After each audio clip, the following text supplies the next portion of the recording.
지금은 더 이상 주무시면 안 될 때입니다. 지금은 더 이상 졸고 있어도 안 될 때입니다.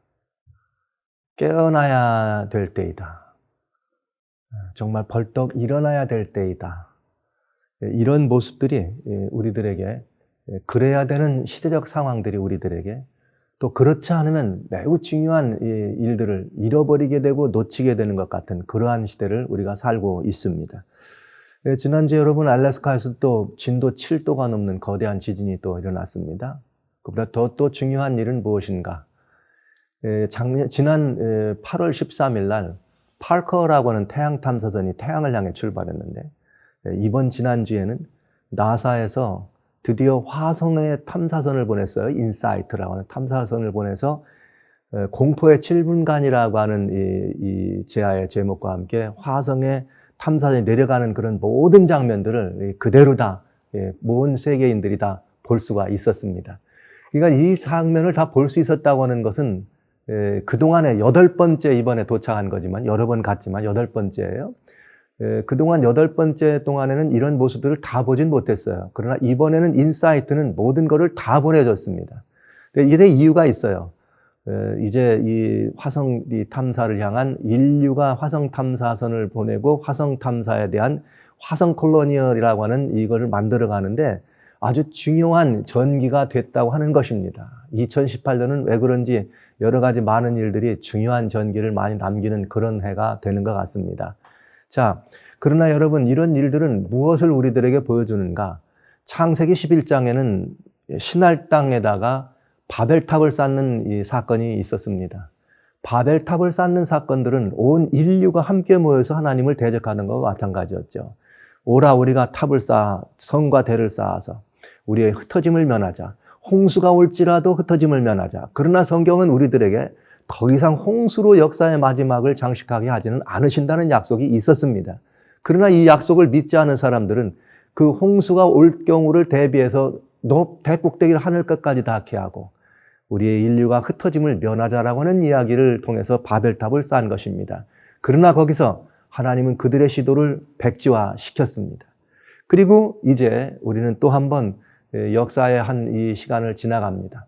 지금 이 인류가 화성에다가 사람을 보내고 화성에 이제 탐사선을 보내서 화성에다 우리 인간이 머물러낼 피난처 거점을 만든다고 하는 이 일은 보통의 일이 아니죠. 고대 세계의 바벨탑을 쌓던 사람들은, 고대 바벨론 사람들은 거기서 이 인류의 이 거대한 하나님의 그야말로 회초리를 만난 것과 마찬가지고, 그런가 하면 여러분, 신바벨로니아가 예루살렘을 파멸로 몰아넣고 이스라엘 사람들을 그들의 포로로 잡아갔을 때 그들이 한 일은 무엇이었는가? 고대 바벨론 역시 별자리를 연구하는 사람들이에요. 별들을 많이 연구했고 그들은 그 별자리를 연구하는, 그래서 다양한 이 신들을 섬기면서 별들을 섬기는 그런 일들을 통해서 하나님의 백성들을 그들은 진멸하고자 한 것입니다. 결국 그들은 역사에 완전히 흔적도 없이 사라지는 그런 패망의 길을 걷게 된 것입니다. 그렇다면 이러한 역사적 교과서들은 오늘 우리들에게 무엇을 가져다 주는가? 오늘 지금 우리가 화성을 갑니다. 거기에 바벨탑처럼 말이죠, 하늘까지 닿는 탑을 쌓는다는 이야기와 다른 이야기가 없죠. 그런 일들을 우리가 경영한다고 하는 것은 지금 오늘 아주 역사의 마지막 첨단 시대에 인간의 높아진 과학기술과 인간의 높아진 자만심을 가지고 하늘을 정복하고 하늘에다 우리의 거처를 옮겨가겠다고 하는 그런 또 다른 바벨탑을 쌓는 시도와 같이 볼 수밖에 없습니다. 예레미야라고 하는 하나님 성경, 예레미야 성경 51장에 보면은 53절에 이런 말이 있습니다. 가령 바벨론이 하늘까지 솟아오른다 하자. 높은 곳에 있는 피난처를 요새로 삼더라도 멸망시킬 자가 내게로부터 그들에게 임하리라. 여호와의 말씀이니라. 여기 하늘까지 솟아올라서 거기에 높은 곳에다 피난처를 만든다는 거예요. 사람들이 왜 지금 화성을 간다고 얘기합니까? 살기가 어려워졌다는 얘기죠. 그냥 먹고 사는 게 어려워졌다는 얘기가 아닙니다. 여러 다양한 재난들이 이렇게 일어나기 때문에 이 땅에서는 더 이상 편안한 안식처가 아니라는 것이죠. 이제 우리들에게는 삶의 터를 필요해서 무언가 피난처가 필요하다는 이야기입니다. 그래서 화성 콜로니, 화성을 마치 우리들의 새로운 조차지로 삼고 인류가 그곳으로 이동해 가야 한다고 하는 것입니다. 2030년부터입니다. 2030년부터 미국의 나사를 중심으로 2030년부터는 화성으로 이주한다는 계획이죠. 물론 일론 머스크는 2012년부터 시작해서 14년까지는 기술 장비들을 보내놓고 15년도에는 사람을 보낸다고 얘기합니다. 왜 이런 말을 할까요? 이 땅은 더 이상 사람이 살 만한 곳이 아니라는 얘기죠. 빨리 뭔가 대책을 세워야 된다는 얘기입니다. 과학이 앞장섰습니다. 천문학이 등장했습니다. 환경과학이 앞장섰습니다. 도망치라고 얘기합니다. 과연 이것이 무엇을 의미하는 것일까? 피난처를 만든다 할지라도 성경은 이렇게 말합니다. 하나님께서 임해서 그 모든 일을 할 수 없도록 하겠다 얘기하시네요. 그렇다면 지금 오늘 우리가 얘기하고 있는 이 모든 일들은 누가 오신다고 하는 하나님께서 결국 손을 대실 수밖에 없는 화를 자초하는 일로밖에는 보여줄 수 없는 것이죠. 오바댜라고 하는 성경 1장 4절에는 그렇게 말했습니다. 가령 내가 높이 솟아올라서 독수리처럼 높이 올라가서 별 사이에 자리를 잡는다고 할지라도 내가 너를 거기서 끌어내릴 거라고 얘기하신 것이죠. 별 사이에 자리할지라도 성경 너무나 정확하고 분명합니다. 이제 별들을 향해서 별들에다가 우리의 피난처를 만들고자 하는 인간의 시도가 있겠지만 이 모든 시도들은 다 헛것이라 하는 것이죠. 사실 그것은 헛것이란 말이 아닙니다. 그건 무슨 뜻인가 하면 그때쯤 되면 우리가 살아왔던 이 안식처로 알았던 이 지구촌은 더 이상 사람이 살 만한 곳이 되지 않고 대안을 찾을 것이다. 그러나 그 대안은 찾는 일이 어려울 것이다. 그때는 뭐하는 일이냐? 이 모든 것들의 마지막을 심판하실 주님께서 다시 오실 때가 되었다라고 하는 간접적인 표현이요. 또 다른 직접적인 의미이기도 한 것이죠. 가령 내가 높은 곳에 올라서 저 별들 사이에 깃들인다 할지라도 불가능하다. 더 이상 그들의 시도는 불가능하다는 이것은 바로 그 말인 것입니다. 여기 말씀하신 것처럼 멸망시킬 자가 여기 말하기를 내게로부터 그들에게 임하리라 여호와의 말씀이니라. 이런 일들이 우리들 앞에 곧바로 도착하게 되어 있다고 하는 성경적 신호탄으로 볼 수 있겠네요. 그래서 저희는 이런 사실들을 바라보면서 지금 우리가 서 있는 시점은 매우 중요한 시점이구나. 이런 부분들을 잊어서는 안 되겠습니다. 그러나 한 가지 주의할 것이 있습니다. 그건 무엇인가? 사람들이 별자리를 연구하고 별자리를 탐구하는 것 그리 나쁜 일은 아닙니다. 왠지 아시죠? 우리 예수님 오실 때도 말했습니다. 유대 사람들은 성경을 가지고 있는 사람이지만 그들은 성경의 주인이신 예수님이 메시아로 오셨을 때 영접치 못했습니다.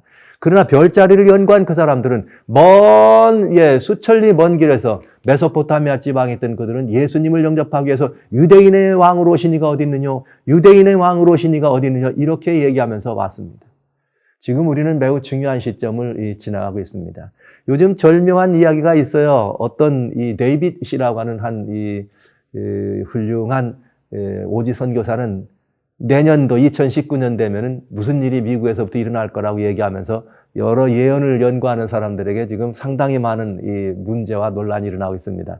여러분 그런 일에 관심이 있다 이런 것보다는 오늘 시기적으로 우리가 살고 있는 이 시대가 다양한 많은 환경적인 재난과 다양한 많은 환경적 상황들을 바라보면서 주님이 오심하고 약속하신 그날이 심히 가깝다는 것을 보여주고 있는 때다. 더 이상 주무시면 안 되겠습니다. 더 이상 잠에 깊이 들어 있어서는 안 되겠습니다. 일어나야 합니다. 일어나야 합니다.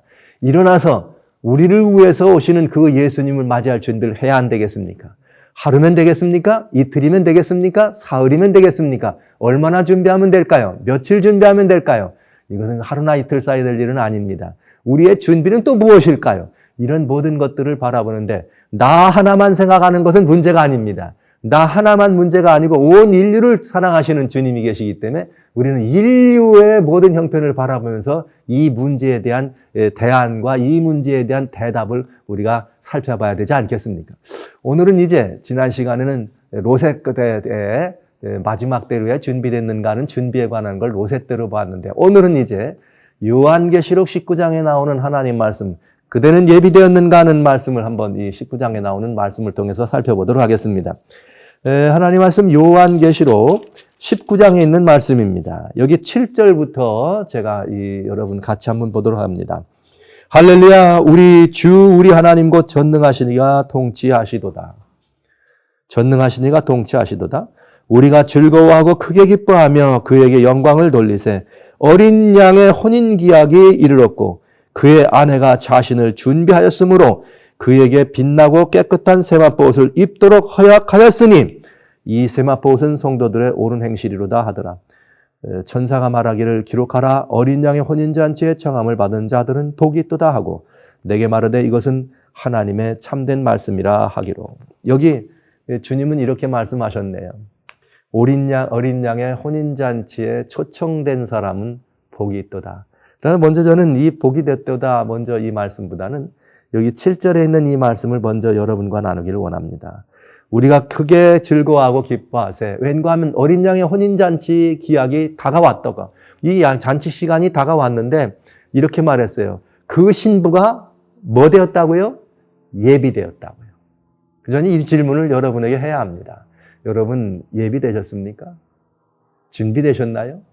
성경은 어린 양의 혼인 기약이 가까웠는데 준비됐다 얘기합니다. 그럼 여러분들은 무슨 대답을 하셔야 되는가? 이 말씀을 가지고 중심으로 여러분은 이 혼인잔치 자리가 여러분의 초청잔치가 초청이 되어 있을 때 이 잔치에 들어갈 준비가 되었느냐 하는 것이죠. 성경은 다양한 여러 가지 이 다양한 이야기들을 통해서 예수님과 우리들과 사이의 관계를 예수님을 어린 양의 신부로 묘사하고 우리는 그분의 잘 준비된 신부로 잘 준비된 아내로 묘사되는 것을 볼 수가 있습니다.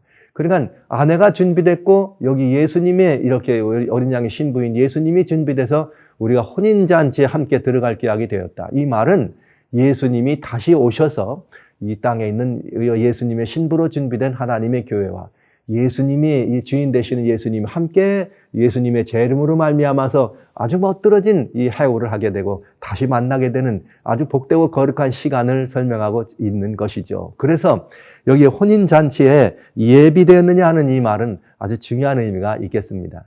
혼인잔치는 다시 말씀드립니다. 예수님이 이 땅에 오시는 사건입니다. 예수님이 이 땅에 오시는 것이 그래서 예수님과 그분을 사랑하고 기다리는 이 어린 양의 신부가 함께 구름 위에서 랑데비하는 것. 이것이 어린 양의 혼인잔치의 시작이 되겠습니다. 자, 그러면 이제 여기 말씀처럼 그 예비를 우리가 해야 됐느냐 이렇게 말했는데 이 예비를 하면서 이 예비는 무엇을 하는 것이 예비냐? 그랬더니 이 성경은 이렇게 말해요. 그에게 빛나고 깨끗한 옷을 입도록 허락하셨으니 이 예비되었다. 그러니까 여기 많은 사람들은 예수님이 우리들에게 이렇게 오실 때 무언가 예비라고 하는 말을 하게 되면 대단히 중요한 것들을 준비하려고 합니다. 여러분은 예비하면 무슨 생각이 들어요? 대부분의 많은 그리스도인들이 예수님이 오십니다. 그러면 뭘 예비하기로 원하느냐? 성품을 준비한다 그래요. 무슨 성품이냐? 예수님을 닮은 성품이다. 예수님의 성품을 담는다. 하나님의 이 온전한 이 부푸신 성품을 담는다. 그래서 하나님의 뜻은 이것이니 너희의 온전함이라. 너희 하나님 온전하심처럼 너희도 뭐하라? 온전해라. 그래서 온전한 성품을 준비하는 것이 어린 양의 혼인잔치에 들어갈 예비요 주인부인 것으로 생각합니다.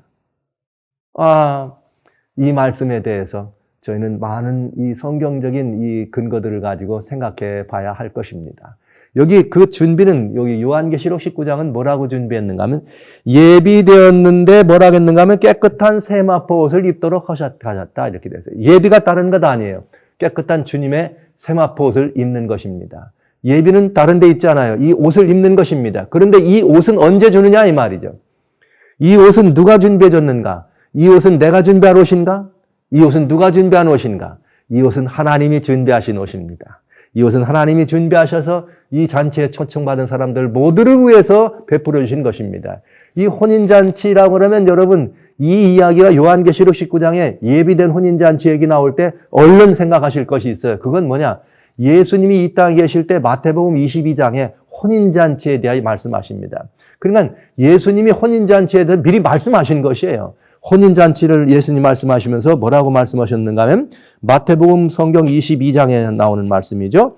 예수께서 비유로 말씀하신 것이지만 이거는 비유라기보다는 역사적인 사실이고 예언이었습니다. 왜냐하면 계시록 19장에 이미 혼인잔치 자리가 들어가고 예비됐으며 우리가 그 자리에 들어가는 것이 설명되어 있기 때문에 그런 것입니다. 여기에 22장 마태복음 22장에는 뭐라고 되어 있나? 이렇게 되어 있어요. 천국은 마치 자기 아들을 위하여 혼인잔치를 베푼 어떤 임금과 같으니 종들을 보내어 청한 사람들을 혼인잔치에 오라 하더니 오기를 다 싫어하더라.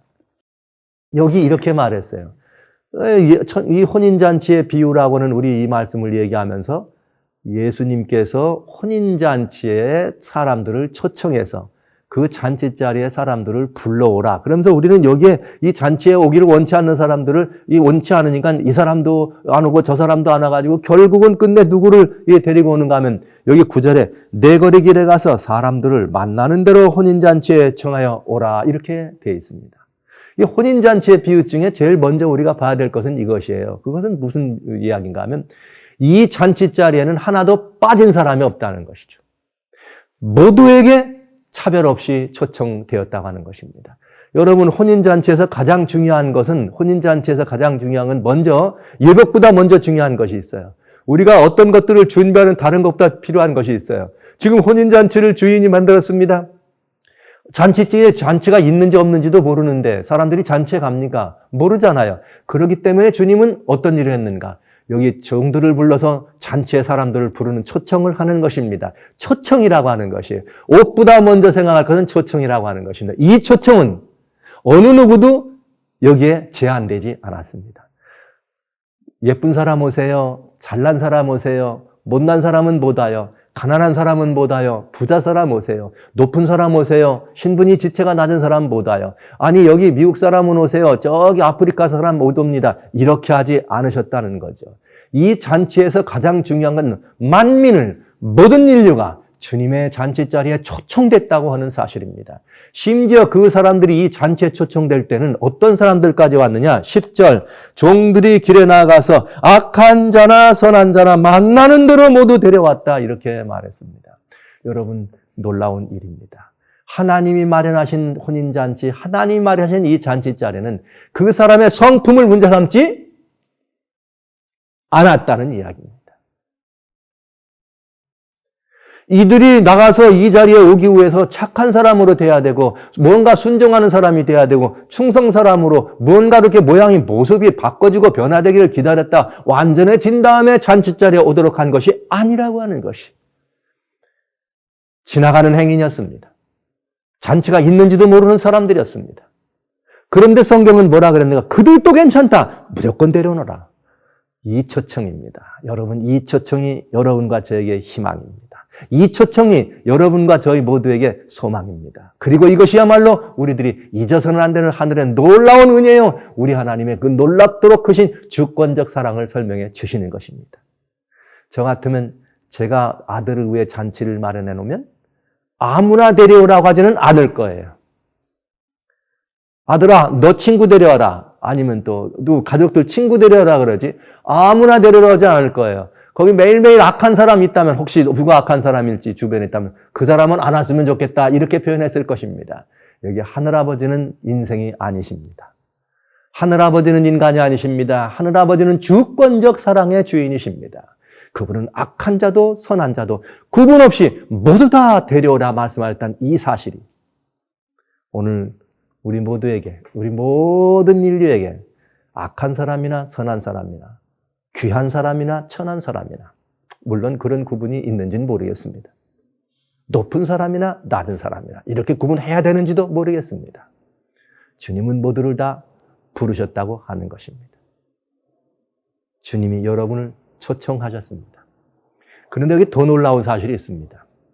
그런데 여기에 무슨 일이 있는가 하면 그런데 이 잔치에 들어온 사람들에게, 이 잔치 자리에 들어온 사람들에게 그냥 잔치에 들어오라 그랬는데 언제 옷 입고 오란 말도 하지 않았어요. 집에 가서 옷 입으러 갈 시간이 어디 있어요? 집에 가서 뭘 바꿔 입을 시간이 어디 있어요? 모욕 제기할 시간이 있어요? 높은 사람이 불렀으니까 잘 치자하고 잘 화장하고 잘 갖출 시간이 있었어요? 없었어요. 그런데 여기 놀라운 일이 있어요. 여기 11절에 임금이 손님들을 보러 들어오는데 거기서 예복을 입지 않은 한 사람이 있더라. 여기 놀라운 이야기입니다.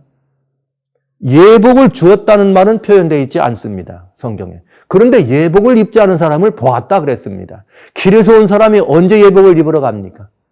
길에서 초청받은 사람이 언제 자기 집으로 혼인잔치에 갈 예복을 가지러 갔습니까? 아무도 준비될 수 있는 시간도 여유도 아무런 여기 그렇게 하라고 하는 기별도 없었습니다. 그런데 여기 예복을 검사합니다. 그럼 이것은 하나님이 무엇을 우리에게 보여주시는 것일까요? 여러분, 이건 좀 맞지 않잖아요? 옷 입고 오라고도 안 하고 왔더니 옷 검사한다는 건 말이 안 되잖아요. 이 말은 이 예복은 누가 예비하셨다는 것이에요? 잔치의 주인인 혼주가 예비하셨다는 거죠. 누구든지 오면 이 예복을 주셨다는 얘기죠. 누구든지 오면 이 예복을 하나님이 마련해 주신다는 이야기입니다. 누구든지 예수 그리스도의 의는 믿는 자에게 차별이 없이 주어진다는 사실과 방불한 이야기가 되는 것이죠. 그런데 예복 검사를 하러 오신다네요. 여러분, 여기에 중요한 부분이 있습니다. 이 예복을 검사하러 오셨는데 우리들은 늘 하늘 어린 양의 혼인잔치에 들어갈 때 이 예복을 뭐라고 말하느냐? 이건 품성의 온전함을 이야기하는 것이라 그렇게 표현합니다. 과연 그럴까요? 과연 그럴까요? 요한계시록 19장에는 다시 요한계시록 19장에는 여기 8절에 이렇게 되어 있습니다. 그에게 빛나고 깨끗한 세마포옷을 입도록 허락하셨으니 예비되었다. 이 말은 이 사람들이 잘 준비되고 옳은 행실로 준비됐기 때문에 예복을 주었다 이런 뜻이 아니고 그것은 상관없이 이미 예복을 주셨으니 준비되었다 이런 표현입니다. 과거형으로 되어 있습니다.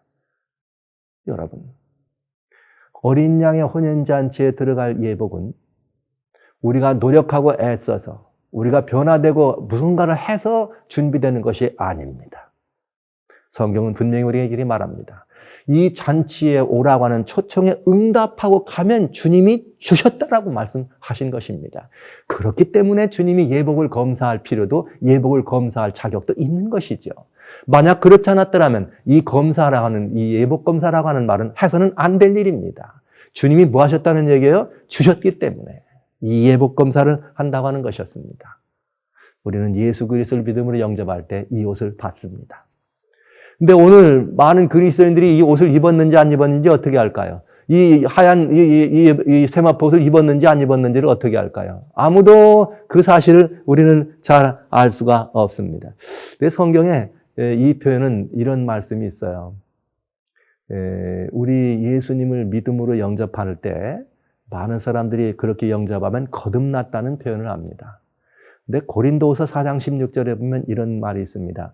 겉사람은 날로 어떡하나? 후퇴하나. 속사람은 날로 어떻더라? 새로워진다. 여러분, 이 말이 아주 중요한 말입니다. 우리가 예수님을 영접하는 순간 우리의 심령의 속사람이 하나님의 영으로 말미암아 새 사람이 됩니다. 그러나 우리의 모습이 나타나 있는 겉사람은 여전히 누구예요? 옛사람입니다. 사도 바울은 새로 난 사람을 속사람, 그리고 예전 사람들을 겉사람, 혹은 새로 난 사람은 새로 난 사람이고 우리의 이 모든 이 신령한 이 새 사람이요. 그 다음에 우리 예전 사람들을 육신에 젖은 사람, 후패할 사람, 사라질 사람으로 설명했습니다. 그런데도 불구하고 오늘 우리는 여전히 살 때 속사람과 이 겉사람의 싸움이 있죠. 속사람과 겉사람의 싸움이 있습니다. 예복을 입었다는 말은 무슨 말이냐? 속사람이 새롭게 태어났다 이 말입니다. 속사람이 새롭게 태어난 사람은 여기 고린도전서 12장 13절에 주신 말씀처럼 지난 시간 잠깐 말씀드렸어요. 성령으로 새롭게 난 사람은 뭘 마시고 사느니라? 성령으로 마십니다. 성령으로. 그렇기 때문에 우리의 속사람은 항상 날로 새로워지는 것이요. 항상 주님과 더불어서 함께 놀랍도록 새로운 피조물로 살아가는 삶입니다. 우리가 그런데 예수님 오실 때에 무슨 일이 벌어지는가? 우리의 겉사람, 사도 바울이 그처럼 벗기로 냈던 장막 같은 이 몸, 육신적으로 이 땅에 살다가는 없어져야 될 이 장막 같은 이 몸은 누구냐? 옛사람입니다. 가끔은 우리가 이 옛사람에게 속사람이 질 때가 있지요. 그러나 질 때가 있지만 하나님은 우리의 옛사람을 보는 것이 아닙니다. 하나님은 우리의 누구를 보신다고요?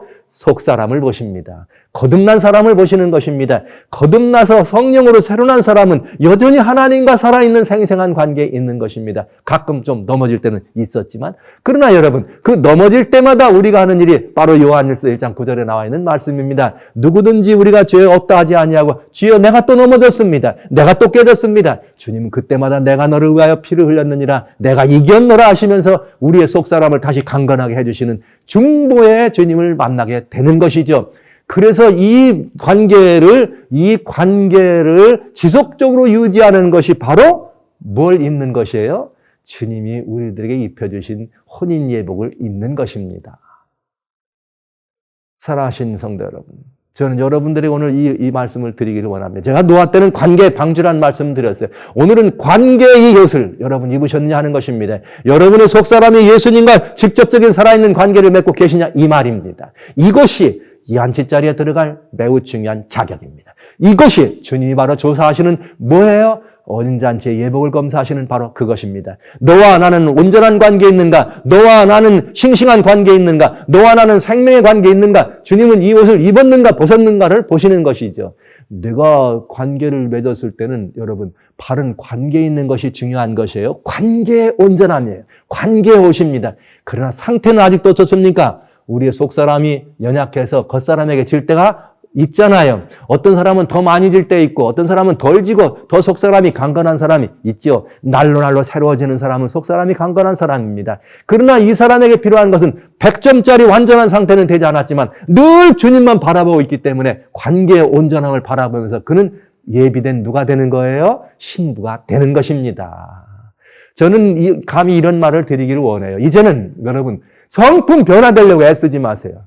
교육으로도 문화적인 것으로도 훈련으로도 절대로 여러분 스스로는 여러분의 성품을 바꿀 수 없습니다. 여러분이 성품이 진짜 변화되기를 원하걸랑 예수님하고 상사가 있는 싱싱한 관계를 맺으시기 바랍니다. 성령의 역사를 여러분이 날마다 힘입으시면 여러분 속사람이 성령을 먹고 살아가는 속사람이 여러분의 삶을 바꾸고 여러분의 생애를 바꾸고 여러분의 모든 걸 변화시키게 될 것이에요. 애써서 되는 것이 아니에요. 성령님을 마시고 예수님과 날마다 새로운 관계를 맺도록 그리 주님만을 바라보게 되시길 간절히 소원합니다. 가만히 보니까 성품 변화되려고 애쓰는 많은 사람들이 세상을 어렵게 했어요. 교회를 어렵게 했어요. 예수님하고 긴밀한 관계를 맺으려고 하는 사람들이 세상을 밝게 했습니다. 세상을 빛나게 했습니다. 비록 겉으로 봤을 때는 찢어졌습니다. 깨졌습니다. 다쳤습니다. 그러나 그들은 주님만 바라봤습니다. 그런데 대개는 경우 뭐예요? 나는 성품 변화를 돼가지고 온전한 성품 변화라고 성품 변화 얘기하는 많은 사람들이 그들이 있는 교회든 그들이 있는 가정이든 그들이 있는 인간관계든 대단히 많은 어려움을 가져다 주었습니다. 바리새인들이 그랬습니다. 율법사들이 그랬습니다. 유대 사람들이 그랬습니다. 그들은 율법 아래 매여가지고 성품 변화를 주장하는 것 같았지만 안 들키면 괜찮다고 하는 바로 그런 사람들과 마찬가지입니다. 저는 성품이 중요하지 않다는 말씀을 드리는 것은 아닙니다. 우선순위가 바로 해야 된다는 얘기를 하는 거죠. 우선순위가 주님과의 살아있는 관계, 우선순위가 성령과의 관계를 온전하게 되면 여러분의 성품은 자동적인 부산물이에요. 여러분 우리의 삶의 모든 모습들은 변화되게 돼 있습니다.